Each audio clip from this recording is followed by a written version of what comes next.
Hello everyone. स्वागत है आप सभी का एक बार आपके अपने YouTube channel RNCC nursing online coaching and online test series.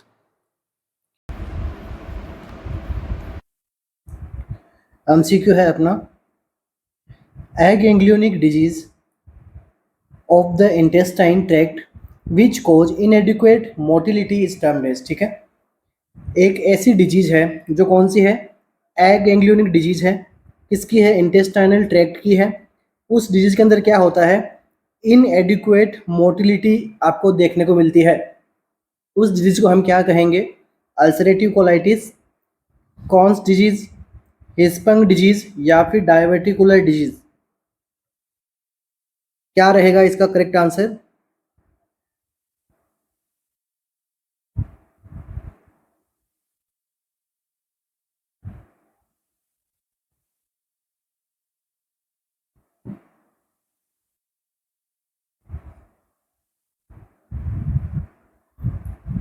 तो देखिए इसके अंदर अपना जो करेक्ट आंसर होगा वो होगा ऑप्शन नंबर सी। ठीक है, ऑप्शन नंबर सी को क्या बताया गया, हिस्पंग डिजीज, या फिर इसी डिजीज को हम क्या कहते हैं, मेगा कोलोन। तो इस कंडीशन में क्या होता है कि इंटेस्टाइन के अंदर नर्व फाइबर जो होते हैं वो अब्सेंट होते हैं। ठीक है, उसकी वजह से जो क्या है, सपोज कीजिए कि ये अपनी क्या है, ट्रांसवर्स इंटेस्टाइन है और यहाँ पे क्या हो गया, नर्व फाइबर अब्सेंट हो गया, और जो जहाँ पे अब्सेंट हुआ है इसके ऊपर ही क्या हमारा फीकल मैटर अगर जमा हो जाएगा तो यहाँ की कॉलोन कैसी हो जाएगी, मेगा। ठीक है, यहाँ की कॉलोन बड़ी देखने को मिलेगी आपको एक्सरे के अंदर। क्यों देखने को मिलेगी, क्योंकि यहाँ पे क्या हो जाएगा, नैरो हो जाएगा, आगे पेरिस्टालसिस मूवमेंट आपको नहीं देखने को मिलेंगे ड्यू टू यहाँ पे क्या हो रहा है, एगेंग्लियोनिक। ठीक है, गैंग्लियोनिक नर्व फाइबर आपको यहाँ पे नहीं देखने को मिलते हैं। इसकी वजह से जो जहाँ पे एरिया के अंदर एगेंग्लियोनिक होता है तो उसके ऊपर का जो कॉलोन है उसकी साइज बड़ी रहती है, इसलिए इसको बोलते हैं मेगा कॉलन। तो इसकी डेफिनेशन क्या होगी, एमसीक्यू बनेगा यहाँ से। ठीक है, तो देखिए आप सभी ने पढ़ा होगा कि इंटेस्टाइन के अंदर प्लेक्ससेस होते हैं। ठीक है, प्लेक्ससेस होते हैं, दो प्रकार के होते हैं। ठीक है, एक होता है माइएंट्रिक, दूसरा होता है मिजनेर। माइएंट्रिक प्लेक्सर को आप क्या बोलते हो, ऑरबेच प्लेक्सस। ठीक है, एमसीक्यू है, दोनों इंटेस्टाइन के अंदर वो आपको देखने को मिलते हैं ये दोनों। और ये मेजनेर जो देखने को मिलता है सब म्यूकोसा में आपको देखने को मिलता है। ये प्लेक्सस क्या होते हैं, अब्सेंट होते हैं। तो इनमें क्या होता है, प्लेक्सस किसके बने होते हैं, ये नर्व फाइबर के बने होते हैं। अब ये क्या है, यहाँ पे अब्सेंट देखने को मिलते हैं इंटेस्टाइन के पर्टिकुलर पार्ट के अंदर, जिसकी वजह से इंटेस्टाइन की जो वॉल होती है वो कैसी देखने को मिलती है आपको, ब्रॉड, मतलब बड़ी देखने को मिलती है। और ये मोस्टली कहाँ पे देखने को मिलता है आपको, डिस्टल पार्ट के अंदर। ये भी ध्यान में रखना, मोस्ट कॉमन मेगाकोलोन जो देखने को मिलेगा कहाँ मिलता है, इंटेस्टाइन के डिस्टल वाले पार्ट में। ठीक है, ये हो गया असेंडिंग, ये हो गया ट्रांसवर्स, और ये हो गया अपना डिसेंडिंग पार्ट। तो डिसेंडिंग पार्ट के अंदर क्या देखने को मिलता है आपको, एगेंग्लियोनिक नर्व फाइबर्स आपको देखने को मिलेंगे वहां पे। अब देखिए अपने पास में क्या है, अब्सेंट है प्लेक्सस।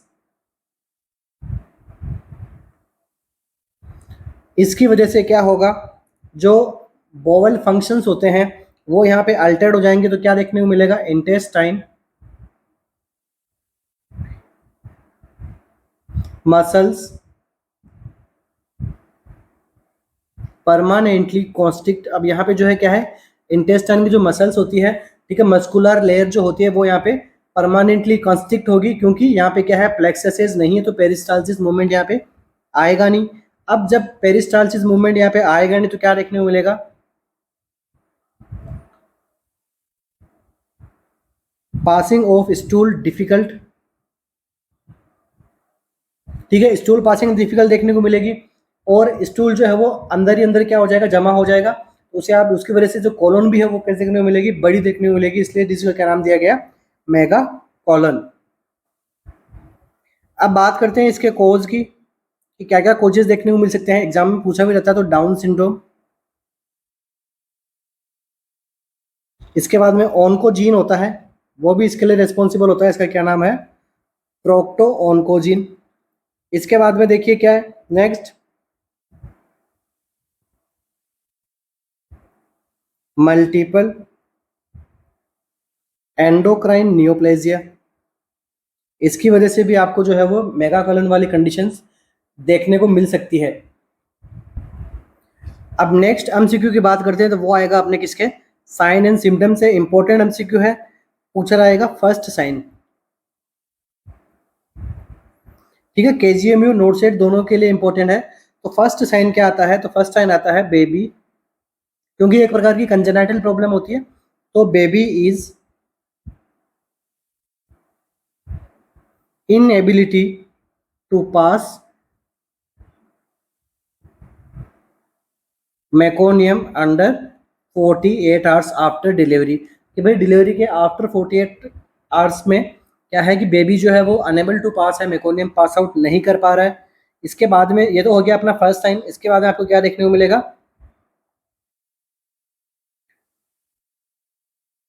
स्टूल की बात करते हैं। स्टूल यहाँ पे कैसा देखने को मिलता है, रिबन लाइक स्टूल। ये भी एमसीक्यू बना हुआ है, काफी बार एमसीक्यू बनता है कि हिस्पंग डिजीज में स्टूल पास आउट होता है बच्चे का, तो वो कैसा होगा, रिबन लाइक स्टूल। और नॉर्मली स्टूल पास आउट होता नहीं है तो उसका एब्डोमेन कैसा रहता है, डिस्टेंडेड। और क्या देखने को मिलेगा बेबी के अंदर, फेलियर टू थ्राइव। उसका ग्रोथ एंड डेवलपमेंट क्या रहेगा यहाँ पे, डिक्रीज रहेगा। और देखिए इंपॉर्टेंट एमसीक्यू बनता है यहाँ पे, देखो क्या होता है, एब्डोमिनल डिस्टेंशन मतलब क्या रहेगा बच्चे में, कॉन्स्टिपेशन रहेगा। तो एग्जामिनर एमसीक्यू बनाता है कि एक पेशेंट है जिसके अंदर ये सारे आपको साइन सिम्टम गिना देगा और बता देगा कि करंटली उसको क्या हो रहा है, डायरिया हो रहा है। तो अब इस कंडीशन में आपको क्या करना है, तो नर्स की यहाँ पे रिस्पॉन्सिबिलिटी रहेगी, हेल्थ केयर प्रोवाइडर को आप सूचना कर दो कि उसको डायरिया हो रहा है। तो क्योंकि वो एक अबनॉर्मल कंडीशन है, क्योंकि स्पंग डिजीज के अंदर डायरिया नहीं देखने को मिलता है। तो ये एमसीक्यू भी बना हुआ है एम्स जैसे एग्जाम्स के अंदर। ठीक है, अब बात करते हैं अपन इसकी सर्जरी की। तो सर्जरी के अंदर आप क्या बना दो, स्टोमा बना दो। ठीक है, लाइक यहाँ पे अगर एग गैंग्लियोनिक नर्व फाइबर है तो इसके ऊपर क्या बना दो, स्टोमा बना दो, और यहाँ से क्या कर दो, इसको खाली कर दो, और इसको फिर क्या कर दो, रिसेक्ट कर दो, अपनी जगह से हटा दो, और इंटेस्टाइन को वापस एनास्टमोसाइज कर दो। और ऑस्टोमी की क्या करनी है, हमें केयर करनी होती है। और जो हमने स्टोमा बनाया है इसका कलर कैसा होना चाहिए, ये भी एमसीक्यू पूछा जाता है। तो स्टोमा का कलर जो होता है वो कैसा होता है, सबसे पहले तो कैसा होना चाहिए, मॉइस्ट होना चाहिए और रेडिश पिंक। इसका क्या होना चाहिए, यहाँ पे कलर देखने को मिलना चाहिए। नेक्स्ट इंपॉर्टेंट एमसीक्यू बनेगा तो क्या बनेगा, इसके डायग्नोसिस से। स्पंग डिजीज है, डायग्नोसिस के लिए best confirmatory test, best confirmatory test क्या होता है, रेक्टल बायोप्सी। तो ये कुछ एमसीक्यूज थे अपने हिस्पंग डिजीज को लेके। तो अपने आंसर, इस फर्स्ट एमसीक्यू का आंसर क्या रहेगा, हिस्पंग डिजीज। बाकी के अदर डिजीज के अंदर, कंडीशन के अंदर ये प्रॉब्लम नहीं देखने को मिलती है। बाकी में गैंग्लियोनिक डिजीज नहीं कहलाती है और कंजेनाइटली होती है हिस्पंग डिजीज। बाकी अल्सरेटिव कोलाइटिस, कौन डिजीज आपको इन कंडीशंस के अंदर नहीं देखने को मिलती। डायवर्टिकुलाइटिस में डायवर्टिकुला का फॉर्मेशन हो जाता है, मतलब यहाँ पे इंटेस्टाइन के अंदर पाउच का फॉर्मेशन हो जाता है, तो उसे का बोलते हैं डायवर्टिकुला। नेक्स्ट एमसीक्यू अपना, नेक्स्ट एमसीक्यू अपना, when assessing physical development of the 5-year-old you would find it abnormal if he। हम एक 5 साल के बच्चे का फिजिकल डेवलपमेंट का असेसमेंट कर रहे हैं और हमें नीचे दिए गए ऑप्शंस में से हमें क्या ऐसा मिलेगा जो अबनॉर्मल कैटेगरी के अंदर आएगा। ठीक है, 5 साल के बच्चे के अंदर अभी तक वो स्टेप अगर चल रही है तो उसे हम अबनॉर्मल कहेंगे। Needed to go up stairs 1 step at a time. ठीक है, जब वो स्टेयरवे में ऊपर चढ़ रहा होता है तो वो एक बार में एक स्टेप ले पा रहा है। Could catch a large rubber ball, कि वो लार्ज रबर बॉल को कैच कर पा रहा है बच्चा। या फिर could stack a pile of 6 block, कि वो 6 ब्लॉक की पाइल को एक साथ में बना सकता है। Could jump on 1 foot a few times. ठीक है, वो एक अपनी फुट पे कुछ टाइम तक जो है वो कोल्ड जंप कर सकता है। कौन सी कंडीशन आपको लगेगी कि ये 5 साल के बच्चे में अगर ये हो रही है तो ये अबनॉर्मल कंडीशन है।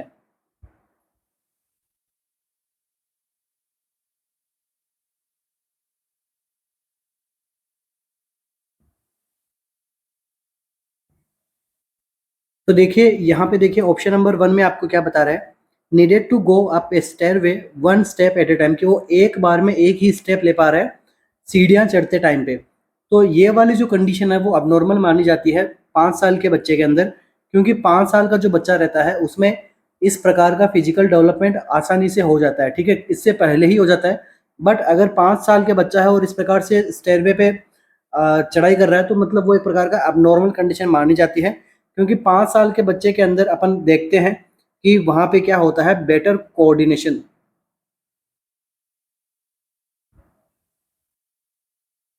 देखने को मिलता है बॉडी के अंदर, वो भी किसमें, अपनी बॉडी की आर्म्स में, लेग्स में एंड बॉडी वर्क के अंदर। तो अगर 5 साल का बच्चा है वो धीरे धीरे या फिर एक बार में एक ही स्टेप्स ले रहा है सीढ़ी चढ़ते टाइम पे, तो वो एक प्रकार से क्या है कि अबनॉर्मल है, उसके लिए डेवलपमेंटल डिलेड आप उसको मान सकते हैं। और क्या उसमें motor physical and motor milestone और क्या क्या क्या होंगे, फिजिकल डेवलपमेंट की बात कर रहा हूँ, तो क्या देखने को मिलेगा कि एक तो उसके क्या होगा कि विजन वो 20/20 हो जाता है, मतलब नॉर्मल विजन अपन कहते हैं यहाँ पे, ठीक है। उसके बाद में बेटर कोऑर्डिनेशन होता है और वो जंप कर सकता है, ठीक है, गुड बैलेंस बना सकता है बच्चा जो है, ठीक है। और कॉपी है ट्रायंगल, ट्रायंगल को आसानी से कॉपी कर सकता है। तो इस प्रकार की उसके अंदर क्या रहती है, फिजिकल यहाँ पे डेवलपमेंट रहता है। और हम बात करें सेंसरी या फिर मेंटली, तो सेंसरी मेंटली की बात करें तो उसकी वोकैबुलरी होती है मोर देन 2000 वर्ड्स की। इसी के साथ ही वो एक सेंटेंस अगर बोलता है उसके अंदर मोर देन 5 वर्ड्स वहाँ पे आपको देखने को मिलेंगे, ठीक है, 5 से ज़्यादा वर्ड्स के वो सेंटेंस को बोलने लग जाएगा यहाँ पे। और 10 तक जो है वो काउंट भी करने लग जाता है 5 साल का बच्चा नॉर्मली, ठीक है। और वाई का आंसर करने लग जाएगा, वाई आंसर। ये हो गया अपना मेंटली एंड फिजिकली, मतलब इस प्रकार के कंडीशंस वो कंप्लीट आसानी से वो पूरी कर पाता है। बाकी देखिए could catch a large rubber ball, जी हाँ ये 5 साल का बच्चा करता है। Could stack up pile of 6 block, ये हाँ 5 साल का बच्चा आसानी से कर लेगा इसको। एंड जंप कर सकता है एक फुट के ऊपर कुछ टाइम्स तक, ठीक है, ऐसा नहीं कि भाई 1-2 मिनट तक कंटिन्यू करेगा, बट कुछ टाइम्स तक, ठीक है। 5 साल का बच्चा इसको आसानी से कर लेता है, तो वो उसका क्या है कि बेस्ट फिजिकल डेवलपमेंट रहता है। बट अगर वो एक बार में सीढ़ी एक कदम से वो नहीं चढ़ पाता है प्रॉपरली, तो या फिर उसको चढ़ने में एक बार में एक स्टेप लेता ले रहा है, वो 1-2 स्टेप साथ में नहीं ले पा रहा, तो मतलब उसके अंदर वो डेवलपमेंटल डिलेट की कैटेगरी में हम उसको मानेंगे। Next MCQ, vital statics include the following except, ठीक है, वाइटल स्टैटिक्स के अंदर हमने किसको इंक्लूड किया है और किसको इंक्लूड नहीं किया है, एक्सेप्ट के बारे में पूछा है आपसे। Life expectancy, birth rate, education rate या फिर मोर्बिडिटी एंड मोर्टेलिटी स्टैटिक्स, किसको जो है वाइटल स्टैटिक्स के अंदर इंक्लूड नहीं किया गया है।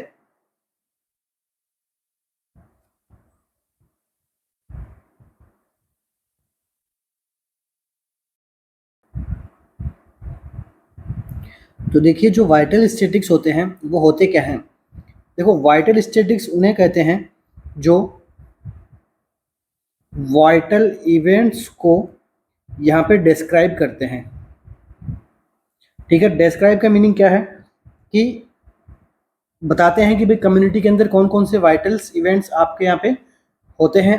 वो सारे इवेंट्स किस में आते हैं, वाइटल स्टैटिक्स के अंदर। कौन कौन से इवेंट हैं अपने कम्युनिटी के अंदर, तो देखो, और इन इवेंट्स के एक तो इवेंट्स को डिस्क्राइब करते हैं और इन इवेंट के डाटा को जो क्या करते हैं ऑब्टेन करते हैं, अपने साथ में रखते हैं, स्टैटिकल डाटा को अपने साथ में रखते हैं, उसे हम बोलते हैं वाइटल महत्वपूर्ण। और डाटा मतलब स्टैटिक्स डाटा को साथ में रखते हैं, उसे हम बोलते हैं वाइटल स्टैटिक्स। तो कौन कौन से वाइटल स्टैटिक्स हैं, देखिए इसके अंदर आता है सबसे पहले सर्वे, सैंपल सर्वे, नेक्स्ट पॉपुलेशन, इसके बाद में हॉस्पिटल एंड म्युनिसिपल रिकॉर्ड्स। इसके बाद में life expectancy, birth rate, death rate, और जो मॉर्बिडिटी एंड मोर्टालिटी वगैरह रहता है, ये सारा इसके अंदर आपको देखने को मिलता है वाइटल स्टैटिक्स के अंदर। मगर क्या नहीं देखने को मिलेगा, तो ऑप्शन नंबर सी क्या है, एजुकेशन रेट। तो एजुकेशन रेट जो है वो वाइटल स्टैटिक के अंदर हम इसको नहीं देखते हैं, ठीक है, क्योंकि ये एक प्रकार की ऑनगोइंग प्रोसेस है, कंटिन्यूसली लाइफ लॉन्ग चलती रहती है। तो वाइटल स्टैटिक्स मतलब वाइटल इवेंट्स क्या हो रहे हैं कम्युनिटी के अंदर, उनको डिस्क्राइब करना या फिर उनके मेथड्स को या फिर उनके डाटा को कलेक्ट करना, ठीक है, वो कहलाता है वाइटल स्टैटिक्स। कौन कौन से होते हैं, कोई प्रकार का सैंपल सर्वे किया कम्युनिटी के अंदर, पॉपुलेशन की सेंसस की हमने, hospital and municipality records, life expectancy, birth rate, death rate and morbidity mortality के स्टेटस के भाई कौन सी डिजीज कंडीशन से किस प्रकार का मॉर्बिडिटी रेट देखने को मिली है, मोर्टेलिटी रेट देखने को मिली है, ठीक है। तो ये सारी चीज़ें किसमें आती है, वाइटल स्टैटिक्स के अंदर। तो कौन सा नहीं आएगा, तो एजुकेशन रेट यहाँ पे करेक्ट नहीं होगा। Next MCQ, for assessing the proper stage of bed सोर, ठीक है, बेड सोर को प्रॉपर असेसमेंट करने के लिए क्या करना पड़ेगा, ठीक है। The patient must be supine, patient को सुपाइन पोजिशन में रखें। The skin must be completely dry, skin को कम्प्लीट ड्राई रखें। Natural light must be use, जो नेचुरल लाइट है उसका यूज में किया जाए, या फिर एस्कार मस्ट बी रिमूव, या फिर जो एस्कार फॉर्मेशन हुआ है उसको रिमूव किया जाए।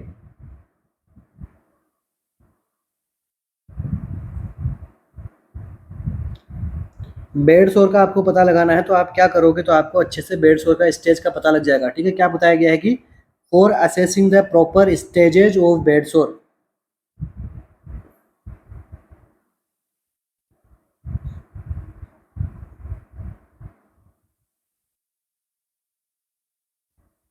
तो देखिए बेड सोर के ऊपर अगर डेड स्किन है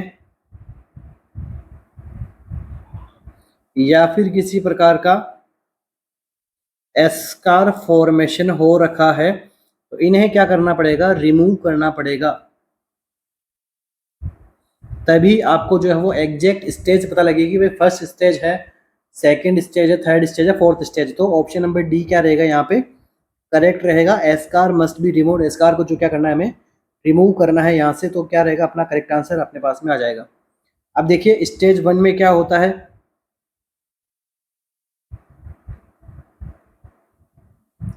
तो फर्स्ट स्टेज में किस प्रकार का साइन सिम्टम देखने को मिलेंगे आपको, तो देखो जो स्किन होती है वो कैसी होगी, रेड होगी, वार्म होगी एंड नॉन ब्लेंचेबल।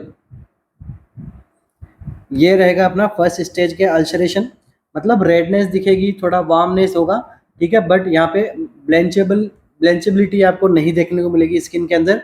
मीनिंग क्या है, स्किन जो है वो क्या रहेगी, इंटैक्ट रहेगी, ठीक है, चिपकी हुई रहेगी एक दूसरे से, इंटैक्ट रहना कहलाता है। अभी बात करते हैं स्टेज सेकंड, और स्टेज 1 के अंदर कहाँ तक रहेगा, एपिडर्मिस इन्वॉल्व होती है, बट स्टेज 2 के अंदर जो है वो कहाँ रहता है, इसे हम बोलते हैं पार्शियल थिकनेस स्किन लॉस। इसके अंदर क्या रहता है, कौन कौन इसके अंदर इन्वॉल्वमेंट होता है, एपिडर्मिस का और डर्मिस का, इन दोनों का यहाँ पे इन्वॉल्वमेंट देखने को मिलता है। और यहाँ पे क्या देखने को मिलता है, सुपरफिशियल लीजन, और क्या देखने को मिलता है, ब्लिस्टर, और क्या देखने को मिलता है, शैलो सेंटर, ठीक है, ब्लिस्टर फॉर्मेशन होगा और ये बीच में क्या रहेगा, सेलो सेंटर अपने बन जाता है यहाँ पे, ठीक है। मीनिंग एग्जाम में एमसीक्यू आएगा तो क्या आएगा कि ब्लिस्टर फॉर्मेशन कौन सी स्टेज में होता है, तो ये होता है सेकंड स्टेज में। और पार्शियल थिकनेस स्किन लॉस के अंदर क्या होता है, इसकी एपिडर्मिस और डर्मिस तक जो है वो अल्सरेशन का इन्वॉल्वमेंट हो जाता है। नेक्स्ट बात करते हैं थर्ड स्टेज की।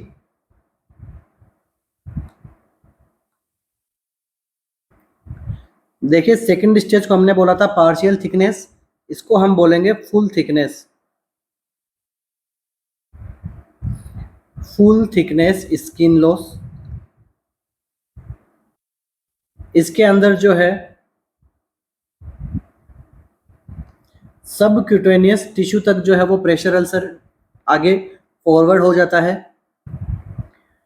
ठीक है, सब क्यूटेनियस टिश्यू से यहाँ पे जो है वो मसल लेयर तक जो है सुपरफिशियली मसल लेयर तक जो है वो क्या होता है, इन्वॉल्वमेंट हो जाता है। इसके बाद में बात करते हैं स्टेज 4 की। सुपरफिशियल अपन बात कर रहे हैं क्योंकि प्रेशर अल्सर मेरा कंप्लीटली पढ़ाया हुआ है प्रीवियस क्लासेस के अंदर। स्टेज 4 के अंदर कहाँ तक रहता है, इसको भी हम क्या कहते हैं, यहाँ पे आपको क्या देखने को मिलता है, टिश्यू का नेक्रोसिस देखने को मिलता है, डैमेज हो जाता है क्या, मसल बोन तक यहाँ पे क्या देखने को मिलती है, डैमेज देखने को मिलती है।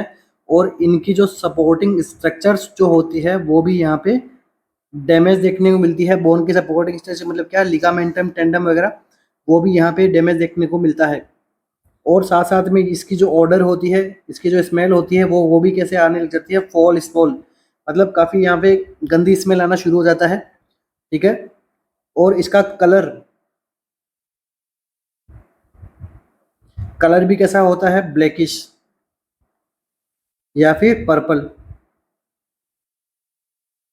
तो देखिए अपना इस एमसीक्यू का क्या आंसर रहा, एस्कार मस्ट बी रिमूव। एस्कार को जब हम रिमूव करेंगे तो क्या देखने को मिलेगा आपको, बेड सोर। और एस्कार फॉर्मेशन भी ज़्यादा किस में देखने को मिलता है, 4th स्टेज के अंदर।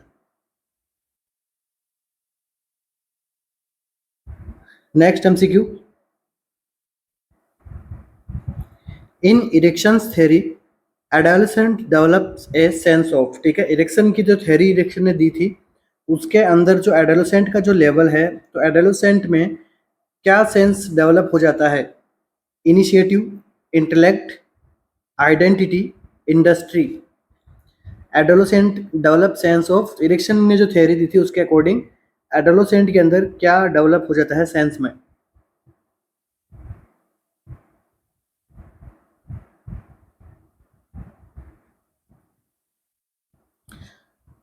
क्या रहेगा अपना आंसर। सबसे पहले देखिए आपको पता होना चाहिए कि इरिक्सन ने थ्योरी कौन सी दी थी। तो इरिक्सन ने जो थ्योरी दी थी तो उसने क्या बताया था, stage of development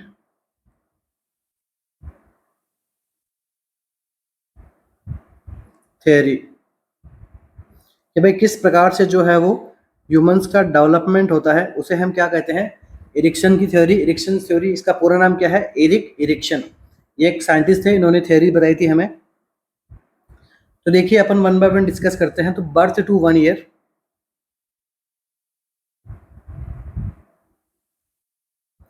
birth to 1 year के अंदर किस सेंस का डेवलपमेंट आपको देखने को मिलता है, ट्रस्ट वर्सेस मिसट्रस्ट। अभी बात करते हैं 2 to 3 ईयर की। देखिए हर लाइन में एमसीक्यू है। इरिक्सन्स की जो थ्योरी थी, स्टेज ऑफ डेवलपमेंट की जो थ्योरी है, उसकी हर लाइन से एमसीक्यू बनता है। तो मोस्टली यहाँ पे तो आपसे पूछा है एडल्ट के बारे, एडोलेसेंट के बारे में, मगर स्टार्टिंग की जो 5 to 6 स्टेजेस होते हैं वो ज़्यादा पूछी जाती है एग्जाम के अंदर। तो देखिए 2 to 3 ईयर जो टोडलर वगैरह रहते हैं तो उनके अंदर क्या सेंस का डेवलपमेंट होता है, ऑटोनोमी वर्सेस शैम। इसके बाद में देखिए नेक्स्ट प्री स्कूलर, इसके अंदर किसका डेवलपमेंट होता है, इनिशिएटिव वर्सेज गिल्ट। इसके बाद में देखिए 6 to 11 year schooler age, 6 to 11 year की एज में क्या रहता है, इंडस्ट्री वर्सेज इंफीरियरिटी। इसके बाद में बात करते हैं एडोलेसेंस, जो आपसे एमसीक्यू पूछा गया है। जो एडोलेसेंट एज ग्रुप रहता है यहाँ पे क्या देखने को मिलता है, identity versus role confusion.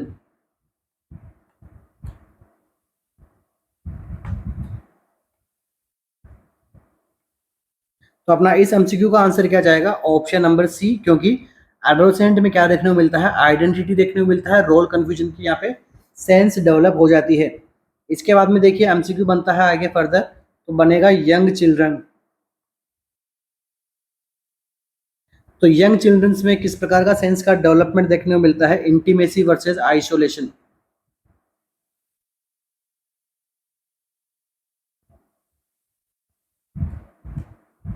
Next बात करते हैं यंग एडल्टहुड। तो यहाँ पे कौन सा सेंस का डेवलपमेंट देखने को मिलता है?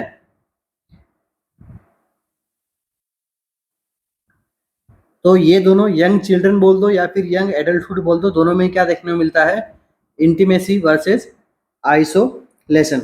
अभी बात करते हैं मिडिल एज की, क्योंकि कई बार आपको एग्जाम में यंग एडल्टहुड भी दिया हुआ देखने को मिलता है यंग चिल्ड्रन की जगह। ठीक है, मिडिल एज की बात करते हैं। मिडिल एज में क्या देखने को मिलता है? Generativity versus stagnation. Next and final old age में क्या सेंस का डेवलपमेंट होता है? ये सेंस का डेवलपमेंट अकॉर्डिंग टू स्टेजेस बदलता रहता है, इसलिए अलग अलग स्टेज में अलग अलग सेंस देखने को मिलता है। ओल्ड एज में क्या देखने को मिलता है? Integrity versus डिस्पायर।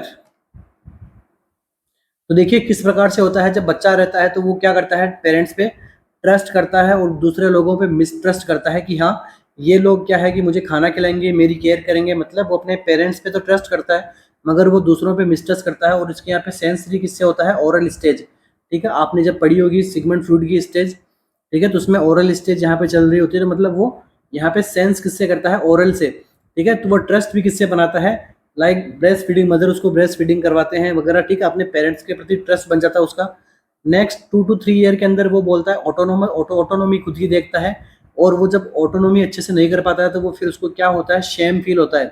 ठीक है, 3 to 5 ईयर में बच्चे इनिशिएटिव लेना, नए नए काम करना शुरू कर देते हैं, मगर जब वो अच्छे से नहीं कर पाएंगे तो उसको गिल्ट होता है।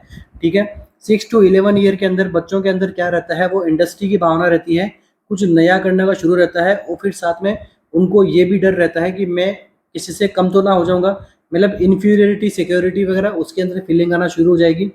एडोलेसेंट के अंदर वो खुद की आइडेंटिटी देखने लगता है कि यार मैं हूँ क्या, मैं क्या कर रहा हूँ, मुझे आगे क्या करना चाहिए। और साथ में रोल कन्फ्यूजन भी होता है मेल फीमेल के अंदर यहाँ पे। तो एडोलेसेंट यहाँ पे आइडेंटिटी एंड रोल कन्फ्यूजन के अंदर होता है।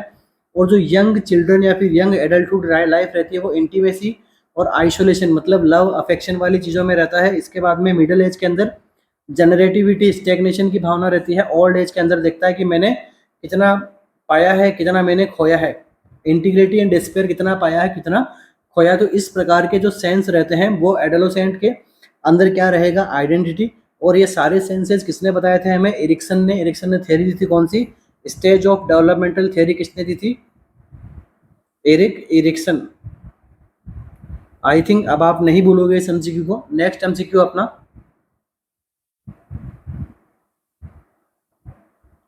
when considering the principle of growth and development remember that। ठीक है, जब हम ग्रोथ एंड डेवलपमेंट के प्रिंसिपल को कंसिडर करते हैं तो हमें क्या ध्यान में रखना चाहिए? ठीक है, although development occur in an orderly sequence the rate may vary between individual। ठीक है, जो डेवलपमेंट रहता है मतलब यद्यपि डेवलपमेंट जो है वो एक ऑर्डरली सीक्वेंस रहता है मगर अलग अलग इंडिविजुअल्स के अंदर वो अलग अलग रहता है। बट रेट में वेरी मतलब अलग अलग जो रहता है, रेट इसकी अलग अलग रहती है। किसी में डेवलपमेंट फास्ट होता है, किसी में डेवलपमेंट स्लो रहता है। तो आप प्रिंसिपल बनाते समय प्रिंसिपल को कंसिडर करोगे तो आप किसको ध्यान में रखोगे? ठीक है, ये पूछा गया आपसे। ऑप्शन नंबर बी क्या है? Most children can run before they walk. कि भाई जो डेवलपमेंट ऐसे होता है कि बच्चों के अंदर वो चलने से पहले दौड़ना सीखते हैं। ठीक है, तो ये तो ऑप्शन अपना गलत है। Next, development occur evenly with periods of no growth occurring every 3rd year. ठीक है, तो इसके अंदर तो वैसा कुछ सिंपल लॉजिक लग नहीं रहा है। क्यों नहीं लग रहा है? क्योंकि डेवलपमेंट अकर इवनली, ठीक है, वो इवनली डेवलपमेंट अकर हो रहा है with periods of no growth occurring every 3rd year. की इसके अंदर बताया कि किसी प्रकार की ग्रोथ यहाँ पे नहीं देखने को मिलती है एवरी 3rd ईयर। ठीक है, तो ये कुछ यहाँ पे लॉजिक नहीं बनता है, तो अपना ये भी आंसर यहाँ पे गलत रहेगा। नेक्स्ट देखिए, all children should grow in same rate. सभी बच्चे जो है वो सेम रेट से ग्रो करते हैं। All 4 year old should weight within 4 kg। जो 4 साल का बच्चा होता है उसमें 4 kg का वेट देखने को मिलता है। तो ये भी गलत है क्योंकि बर्थ वेट डबल हो जाता है 5 to 6 मंथ के अंदर ही। और होता है वो कितना होता है?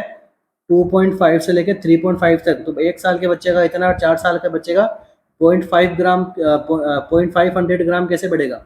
ठीक है, ज़्यादा बढ़ना चाहिए, डबल ट्रिबल हो जाना चाहिए 4 साल के बच्चे का। तो बट यहाँ पे ये भी गलत है। तो कौन सा करेक्ट हो रहा है? अपना ऑप्शन नंबर फर्स्ट। तो जब हम प्रिंसिपल बनाते हैं ग्रोथ एंड डेवलपमेंट का, तो हमें ध्यान में रहना चाहिए कि डेवलपमेंट की जो प्रोसेस है वो अलग अलग रहती, एक मतलब एक ऑर्डरली सीक्वेंस है, मगर वो अलग अलग रहती है इंडिविजुअल्स के अंदर। अलग अलग इंडिविजुअल्स के अंदर अलग अलग प्रकार का डेवलपमेंट देखने को मिलता है। नेक्स्ट एमसीक्यू, सेकेंडरी प्रिवेंशन के बारे में पूछा गया है। Safe water supply, vector and animal reservoir control के बाद सेकेंडरी प्रिवेंशन के अंदर क्या आता है? सेफ वाटर सप्लाई आता है, वेक्टर एंड एनिमल रिजर्वायर पे कंट्रोल रहना चाहिए, early detection of disease and prompt treatment, जल्दी से जल्दी डिजीज को डिटेक्ट करो और ट्रीटमेंट शुरू करो, good living and working condition, nutritional counselling. तो कौन सी ऑप्शन के अंदर आपको लगता है कि ये सेकेंडरी प्रिवेंशन का भाग है?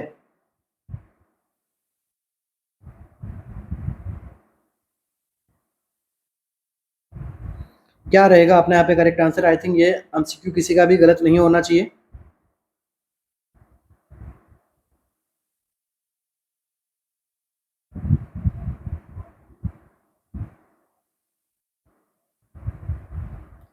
तो देखिए,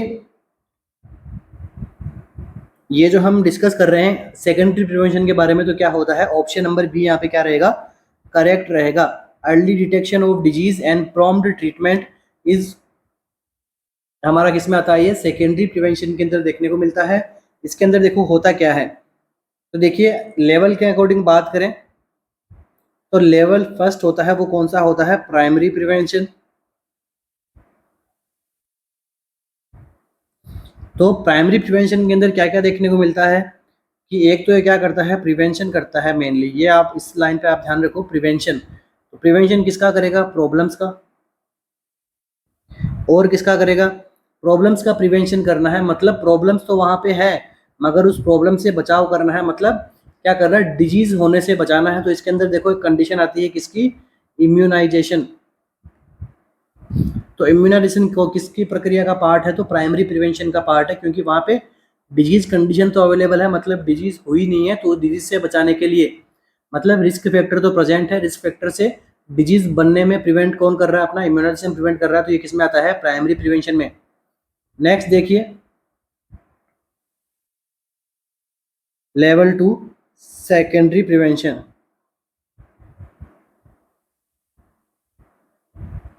तो देखिए सेकेंडरी प्रिवेंशन में आपको क्या देखने को मिलता है? अर्ली डिटेक्शन, जो डिजीज है उसका अर्ली डिटेक्ट कर लो एंड उसका जल्दी से जल्दी उसको क्या कर दो? ट्रीटमेंट कर दो, ताकि वो टर्सरी के अंदर ना पहुंचे, रिहेबिलिटेशन वगैरह ना करना पड़े। तो अर्ली डिटेक्ट आप किस प्रकार से करोगे? जितने भी प्रकार के स्क्रीनिंग टेस्ट होते हैं वो सारे किस में आते हैं? सेकेंडरी प्रिवेंशन के अंदर। और स्क्रीनिंग टेस्ट के बाद में जो इनकी जो ट्रीटमेंट रहेगा वो भी किस में आएगा? सेकेंडरी प्रिवेंशन के अंदर। नेक्स्ट बात करते हैं लेवल 3। इसके अंदर क्या आता है? Tertiary prevention. तो देखिए टर्सरी प्रिवेंशन के अंदर क्या देखने को मिलता है? Teaching, insulin therapy. इंसुलिन लगाना है तो वो लगाना, इंसुलिन सीख रहा है तो मतलब उसको डायबिटीज तो थी, अर्ली हमने डिटेक्ट कर लिया और अर्ली हमने ट्रीटमेंट शुरू कर दिया। अब ट्रीटमेंट में भी उसको क्या सिखा रहे हैं अपन? इंसुलिन थेरेपी आपको किस प्रकार से लगाना है, एडमिनिस्ट्रेशन करना है। तो ये किस में आएगा? Tertiary prevention.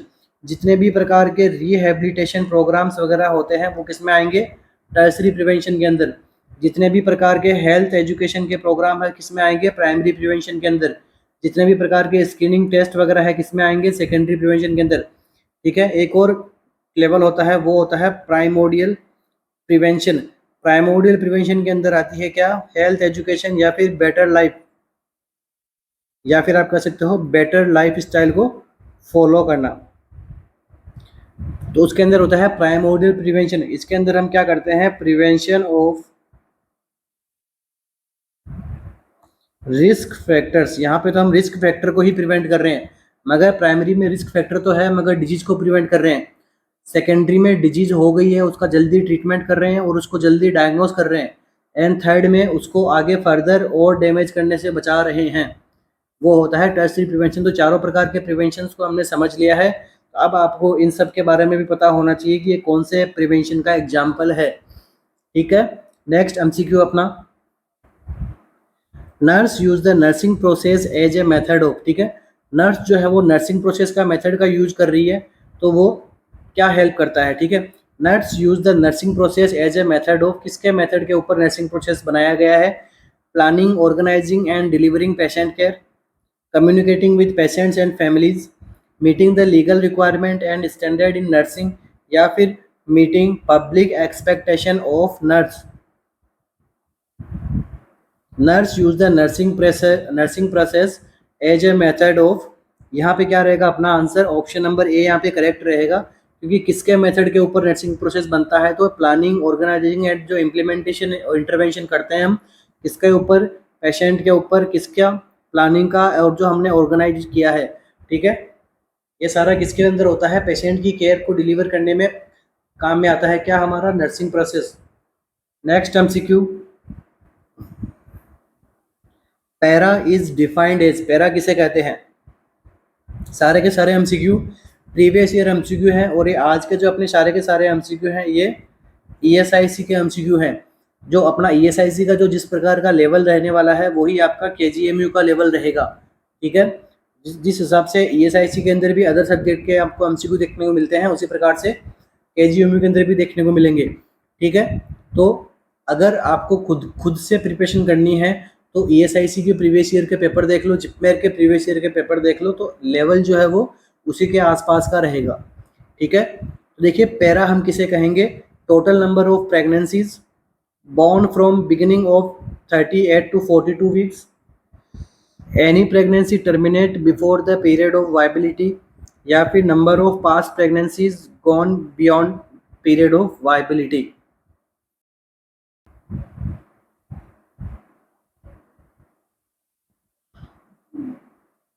तो पैरा हम किसको कहेंगे, तो देखिए पैरा का क्या मीनिंग रहता है, ऑप्शन नंबर डी अपना क्या रहेगा यहाँ पे करेक्ट रहेगा, मतलब number of past pregnancies gone beyond the period of viability, मतलब वाइबिलिटी के पीरियड को क्रॉस कितनी प्रेगनेंसीज ने किया है, मतलब एक फीमेल है जिसने पीरियड ऑफ वाइबिलिटी को क्या कर लिया, कोर्स कर लिया, मतलब क्रॉस कर लिया है, तो उसकी कितनी प्रेगनेंसी ने, सपोज उसने वो 4 बार प्रेग्नेंट हुई और उसकी 2 प्रेगनेंसी ने वाइबिलिटी को क्रॉस कर लिया है, तो उसका पैरा कितना रहेगा, 2 रहेगा। नंबर ऑफ प्रेगनेंसी हम किसको बोलते हैं, ग्रेविडा को, ठीक है। तो पैरा का मतलब क्या हो गया, number of past pregnancy gone beyond the viability.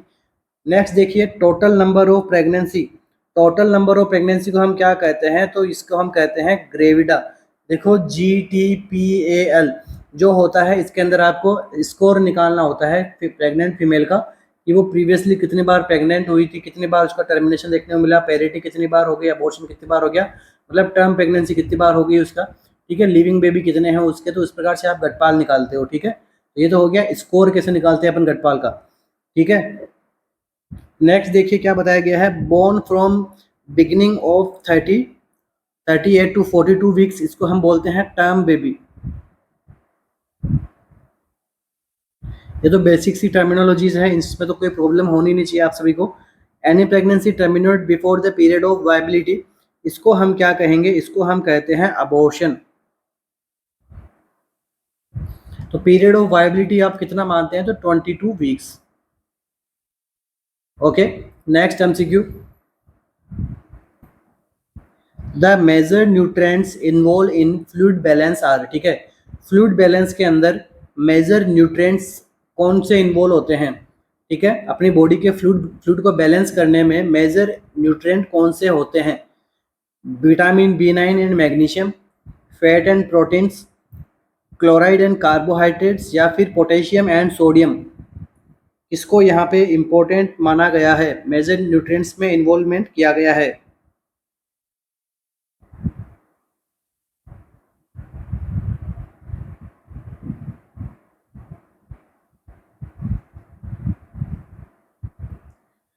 तो देखिए इस एमसीक्यू का जो अपना आंसर रहेगा वो रहेगा ऑप्शन नंबर डी, ठीक है। पोटेशियम एंड जो सोडियम रहता है वो हमारे फ्लूइड बैलेंस के अंदर मेजर न्यूट्रिएंट होते हैं, ठीक है। देखो पोटेशियम जो आयन है, ठीक है, तो ये मेनली किस पे काम करता है, अपने कार्डियक सिस्टम पे। तो ये आपका कंसेप्ट है अगर एग्जाम में आपको कार्डियक सिस्टम से कुछ भी पूछे और वो आपको पूछे कि भाई यहाँ पे क्या इलेक्ट्रोलाइट का यहाँ पे इम्बेलेंस देखने को मिलेगा, तो आपको टारगेट किसको करना है, पोटेशियम को। नेक्स्ट आता है क्या, सोडियम। सोडियम होता है हमारे नर्वस सिस्टम के लिए रेस्पॉन्सिबल, ठीक है, अच्छे से नर्वस सिस्टम काम करे उसके लिए सोडियम रिस्पॉन्सिबल होता है। तो अगर आपको पूछे कि ऐसी ऐसी कंडीशन है, अनकॉन्शियस सा हो गया है पेशेंट, तो उसके अंदर कौन सी इलेक्ट्रोलाइट एब्नॉर्मलिटीज देखने को मिलेगी, तो आप डायरेक्टली वहाँ पे आप आंसर करना सोडियम, क्योंकि सोडियम में क्या होता है, उसके अंदर आयोडीन रहता है, ठीक है। देखो आप जब पढ़ते हो आपने पढ़ा होगा कि नमक आयोडीन युक्त, तो आयोडीन क्या करता है, ब्रेन की सिग्नल्स की ग्रोथ को बढ़ा देता है, ठीक है। तो सोडियम भी उसी के यहाँ पे तरह काम करता है। तो सोडियम किसमें मेजर इलेक्ट्रोलाइट रहता है, नर्वस सिस्टम के अंदर, एंड पोटेशियम किसमें रहता है, कार्डियक सिस्टम के अंदर। तो अपने मेजर न्यूट्रिएंट्स कौन से होंगे फ्लूइड बैलेंस के, पोटेशियम एंड सोडियम, बाकी के नहीं है अपने कौन से, option number D. Next MCQ,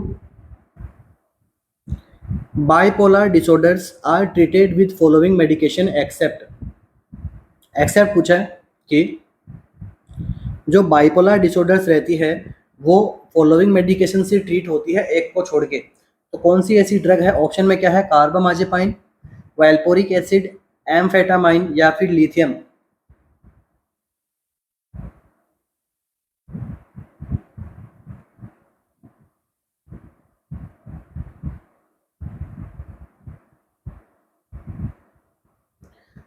क्या रहेगा आंसर अपना, तो देखिए यहाँ पे बाइपोलर डिसऑर्डर के अंदर क्या रहता है कि डिप्रेशन और मैनिक एपिसोड साथ साथ में आते हैं पेशेंट्स के अंदर। तो वहाँ पे कौन सी मेडिकेशन काम में नहीं आती है, तो ये आती है हमारे ऑप्शन नंबर सी, एम्फेटामाइन, ठीक है। एम्फेटामाइन की कौन सी कैटेगरी की ड्रग होती है, ये होती है सेंट्रल नर्वस सिस्टम स्टिमुलेंट। किसके अंदर काम में आती है, ये आती है अटेंशन डिफिसिट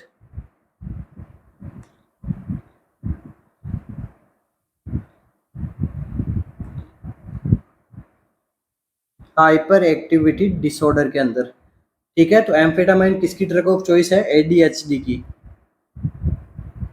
ये आपके नोटसेट 4.0 का एमसीक्यू है, ये इसने नोटसेट का एग्जाम दिया होगा तो उन्होंने ये एमसीक्यू फेस किया होगा। और ये किसमें देखने को मिलती है, नार्कोलेप्सी के अंदर भी देते हैं अपन इसको, और किसमें रहते हैं, ओबेसिटी वाले पेशेंट को भी ये दी जाती है। नेक्स्ट देखिए कार्बामाइजेपाइन, तो कार्बामाइजेपाइन होता है वो किसको कंट्रोल करता है, कंट्रोल सीजर,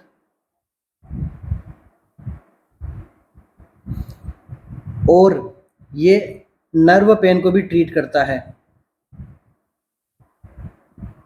नर्व पेन कौन सा, ट्राइजेमिनल न्यूरेल्जिया, ठीक है, ध्यान में रखना। एक तो इस सीजर को कंट्रोल करता है, एंटी एपिलेप्टिक ड्रग के अंदर भी आता है ये, और नर्व पेन को कंट्रोल करता है, नर्व पेन किसका, ट्राइजेमिनल न्यूरेल्जिया का, फिफ्थ क्रेनियल नर्व। नेक्स्ट देखिए क्या है, वेल्पोरिक एसिड।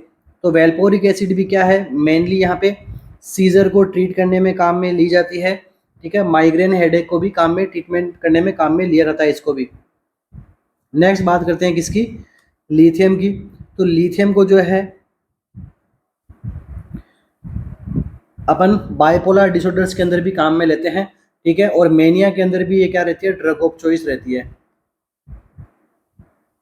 और मेजर डिप्रेसिव एपिसोड्स रहते हैं वहाँ पे भी अपन लिथियम दे सकते हैं, ठीक है। तो बाकी की एम्फेटामाइन तो हम कभी भी बाइपोलर डिसऑर्डर्स के अंदर काम में नहीं लेते हैं, किसमें लेते हैं, attention deficit hyper activity disorder की अगर ड्रग ऑफ चॉइस रहती है, सेंट्रल नर्वस सिस्टम स्टिमुलेंट का काम करती है, तो इसलिए इसको यहाँ पे काम में नहीं लेंगे, ठीक है। बाकी की ड्रग्स को हम बाइपोलर डिसऑर्डर्स के अंदर ट्रीटमेंट में काम में लिया जा सकता है। Next MCQ, RH negative mother should receive globulin, ठीक है। RH नेगेटिव मदर को ग्लोबुलिन देना है तो कौन सा देना है, RHO globulin, RH D immune, lecithin sphingomyelin या फिर एसिटाइल कोनिलेस्टेज।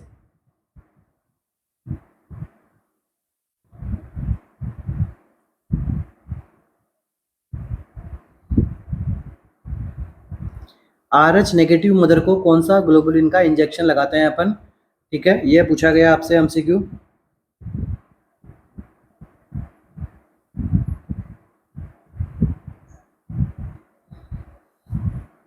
तो देखिए यहाँ ये अपन लगाते हैं कब, सबसे पहला एमसीक्यू अभी बताऊंगा मैं। इंजेक्शन कौन सा होता है, कब लगाते हैं, जब मदर क्या रहती है, नेगेटिव रहती है,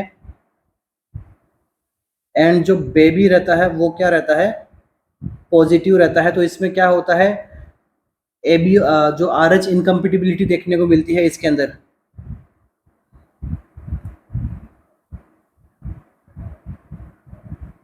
आरएच इनकम्पिटिबिलिटी यहाँ पे देखने को मिलती है। अब इसके अंदर अपन क्या करते हैं, इंजेक्शन लगाते हैं। कब लगाना चाहिए, तो with in 72 hours of child birth, जन्म के बच्चे के जन्म के 72 आवर्स के अंदर अंदर ये इंजेक्शन लग जाना चाहिए। किसको लगाते हैं हम, ये मदर को, ताकि उसके अंदर एंटीबॉडी ना बने। अगर उसके अंदर नेक्स्ट बच्चा आरएच नेगेटिव आता है तो कोई दिक्कत नहीं है, बट अगर नेक्स्ट बच्चा भी उसका आरएच पॉजिटिव निकला तो एंटीजन एंटीबॉडी कॉम्प्लेक्स बन जाएगा, रिएक्शन हो जाएगा, आरएच इनकम्पेटिबिलिटी हो जाएगी और नेक्स्ट बच्चे की इंट्रायूटेराइन डेथ हो जाएगी। उस इम्यूनिटी को एंटीबॉडी को बनने के लिए, प्रिवेंट करने के लिए हम क्या देते हैं, ग्लोबुलिन का इंजेक्शन लगाते हैं। ग्लोबुलिन भी कौन सा लगाते हैं अपन, option number B, anti D. ठीक है, एंटी डी भी बोलते हैं अपन इसको, या फिर आरएच डी इम्यून को यहाँ पे अपन क्या करते हैं, ग्लोबुलिन का यहाँ पे इंजेक्शन लगाते हैं विद इन 72 आवर्स के अंदर। और इसकी अपन डोज जो है वो कितना रखते हैं, डोज रखते हैं अपन 300 माइक्रोग्राम। लगाते हैं कैसे हैं इसको, इंट्रामस्कुलरली। किसको लगाते हैं, मदर को। और देखिए अगर आपने यहाँ पे नहीं लगाया है तो मदर को आप 28 वीक ऑफ प्रेगनेंसी पे भी लगा सकते हैं। ठीक है, ताकि आगे वहाँ पे कॉम्प्लिकेशंस नहीं देखने को मिले। ठीक है, प्रोफाइलेक्सिकली अपन लगा सकते हैं अगर विद इन 72 आवर्स में नहीं लगाया हमने तो।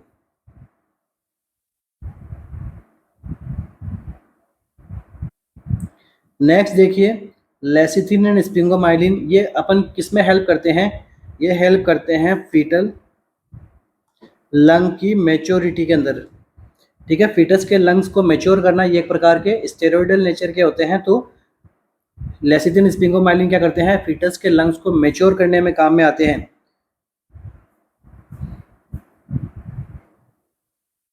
ये क्या करते हैं, prevent the alveoli collapse. Alveoli को कोलैप्स होने से प्रिवेंट करते हैं। क्यों करते हैं, क्योंकि ये क्या करते हैं, डिक्रीज करते हैं किसको, लंग्स के सरफेस प्रेशर को, जिसकी वजह से एल्वियोलाई जो है वो कोलैप्स होने से प्रिवेंट हो जाती है। नेक्स्ट देखिए एसिटाइल कोलिनेस्टेज, एक प्रकार का एंजाइम होता है जो क्या करता है, ब्रेक डाउन करता है एसिटाइल कोलिन का। ओके, तो इसी के साथ ही आज की अपनी क्लास को कंप्लीट करेंगे। आशा करता हूँ आपको वीडियो लेक्चर्स काफ़ी अच्छा लगा हो। के लिए मिलते हैं अपने नेक्स्ट सेशन में। Thank you.